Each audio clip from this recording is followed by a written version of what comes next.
톨스토이라고 하는 문호가 있습니다. 이 톨스토이의 작품 중에 하재의 원인이라고 하는 단편 글이 있습니다.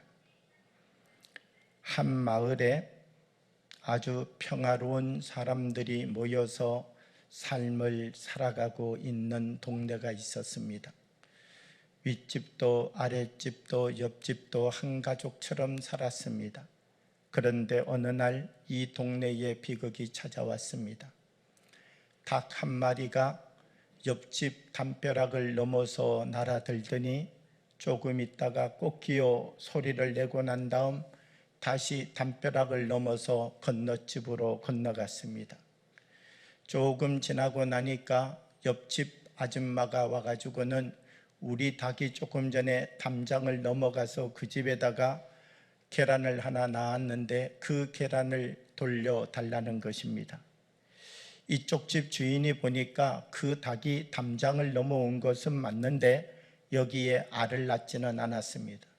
그래서 그 집 닭이 넘어온 것은 사실이지만 여기에서 알을 낳지는 않았다. 그냥 꼬끼요 하고 다시 넘어갔다. 그랬더니 옆집 아줌마가 하는 말은 아니다. 내가 우리 닭들을 길러봐서 아는데 그때 꼬끼요 소리는 틀림없이 계란을 낳고 난 다음에 지르는 소리다. 우리 달걀을 하나 돌려달라. 이렇게 해서 두 집이 서로 시비가 붙게 되었습니다. 그날 그렇게 사이좋게 지냈던 두 집이 그만 싸움을 하게 되었습니다. 그 다음 날은 서로 남편들까지 가세해서 두 집이 싸우기 시작했습니다.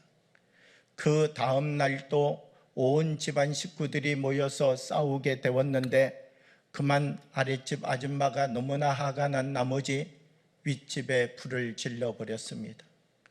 그랬더니 윗집이 활활 타면서 그 불씨가 다시 밑에 집으로 옮겨 붙어서 자기 집도 불타버리게 되었습니다. 이 두 집이 다 불붙어서 재만 남게 되었는데 그 이유와 원인이 무엇인가라고 하면 계란 하나가 원인이었다는 것입니다.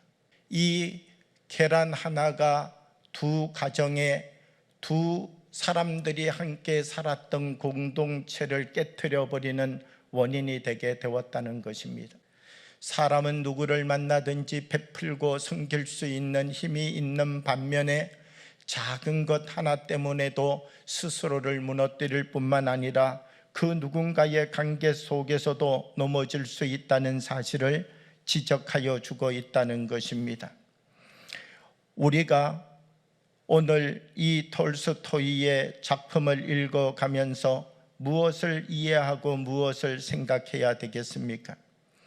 우리가 예수님을 믿게 되면 예수님을 믿는 순간부터 내가 가지고 있던 옛사람 속에 말씀이 들어오기 시작합니다. 그리고 말씀을 통하여서 우리에게 주어지는 분별력의 힘이 생기기 시작합니다.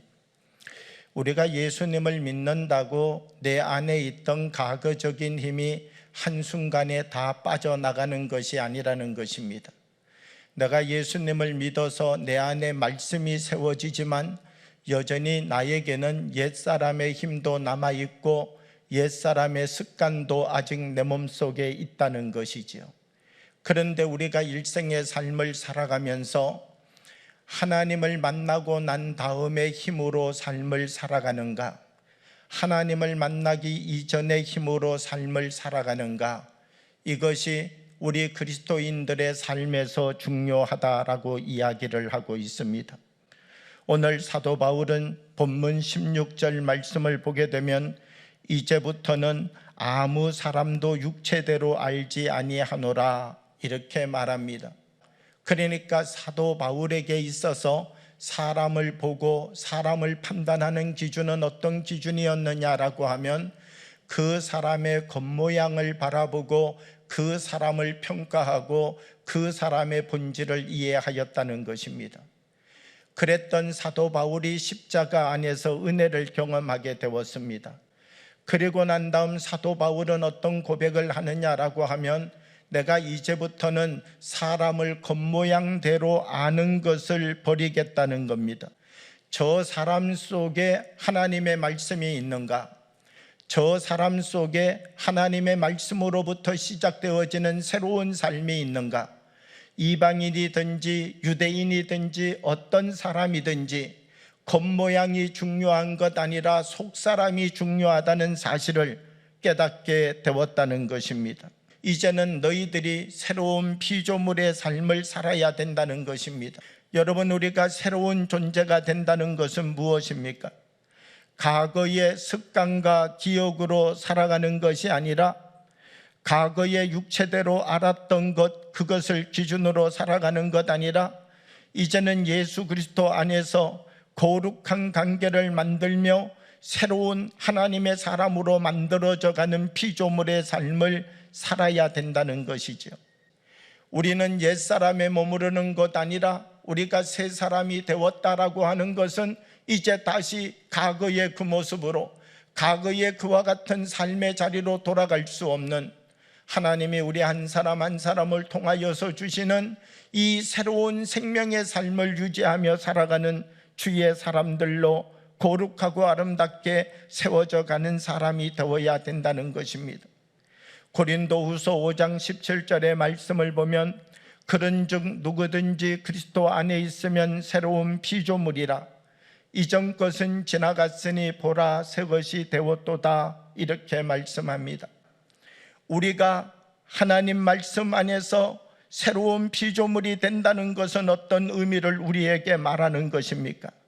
이전 것을 넘어서서 하나님이 우리에게 주신 거룩한 힘으로 우리의 인생의 삶을 살아갈 수 있도록 하나님이 우리에게 주신 말씀으로부터 새롭게 시작하는 삶이 우리의 인생에서 시작되어야 된다는 것이지요.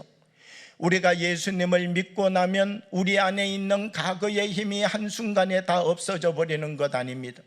우리가 예수님을 믿어도 여전히 내 안에는 과거의 습관이 있고 과거의 힘이 있고 주님이 주시는 힘이 있다는 것이지요. 우리가 예수 그리스도를 믿고 난 다음에도 새로운 피조물이 되기 위하여서는 주님이 내게 주시는 힘으로 살아가는 거룩한 힘을 회복하여 가야 된다는 것입니다. 우리들은 하나님의 은혜와 말씀 앞에 서서 새로운 피조물이 되면 모든 것이 다 끝난다라고 생각합니다. 우리의 목표가 새로운 피조물인 사람도 있습니다. 그런데 우리의 목표가 새로운 피조물이 아니라 새로운 피조물이라고 하는 것은 이제 우리의 목적지가 아니라 출발지라는 사실입니다. 그리스도 안에 있는 사람은 새로운 피조물이 새롭게 중생하는 자리입니다. 새롭게 출발하는 자리입니다. 이곳으로부터 시작하여서 그리스도와 함께 삶을 살아가며 하나님이 우리에게 주시는 더 크고 놀라운 복의 인생의 그림을 그려가는 자리가 새로운 피조물의 자리로부터 시작되는 자리라는 것이죠. 오늘 우리가 말씀 가운데 서서 우리 한 사람 한 사람에게 하나님이 주신 거룩한 힘과 은혜를 가지고서 내 안에 주신 하나님의 생명, 내 안에 하나님이 부어주신 모든 것을 주님과 함께 다시 창조할 수 있도록 만들어주신 새로운 피조물의 거룩한 힘을 우리가 붙잡고 그 은혜 가운데 다시 우리 자신들을 세워가면서 하나님, 이제는 이전 것은 지나가고 주님과 함께 새로운 삶을 살아가는 거룩한 은혜가, 이제부터는 과거의 이 모든 것들은 지나가고 하나님이 내게 주신 참된 새 생명과 은혜의 삶을 살아가는, 모든 것이 주님으로부터 다시 창조되어지는 믿음을 가지고 삶을 살아가는 역사가 나를 통하여서 시작될 수 있도록 하나님 붙잡아 주시고 인도하여 주옵소서라고 우리가 기도하면서 내 안에 하나님이 주신 새 생명의 능력을 가지고 이 땅을 바꿔내고 이 땅을 일으켜내고 이 땅을 변화시켜가는 주님의 사람들이 되어지기를 원합니다. 우리 한 사람 한 사람을 통하여서 하나님의 물맷돌과 같이 세워져서 세상을 향하여서 우리 안에 있는 하나님의 참된 창조의 능력을, 세상에 어떤 것을 담아도 하나님의 생명으로, 세상에 어떤 것을 담아도 기쁨과 감사로, 세상에 어떤 것을 담아도 하나님 앞에 기쁨과 영광이 되어지는 거룩한 열매를 맺어갈 수 있는 이 창조의 능력이 우리들 속에 생겨져서 우리 한 사람 한 사람을 통하여서 하나님의 참된 복음의 가치와 능력을 세상을 향하여 전파하고 증거하며 살아가는 믿음의 사람들이 되어지기를 주님의 이름으로 축복합니다.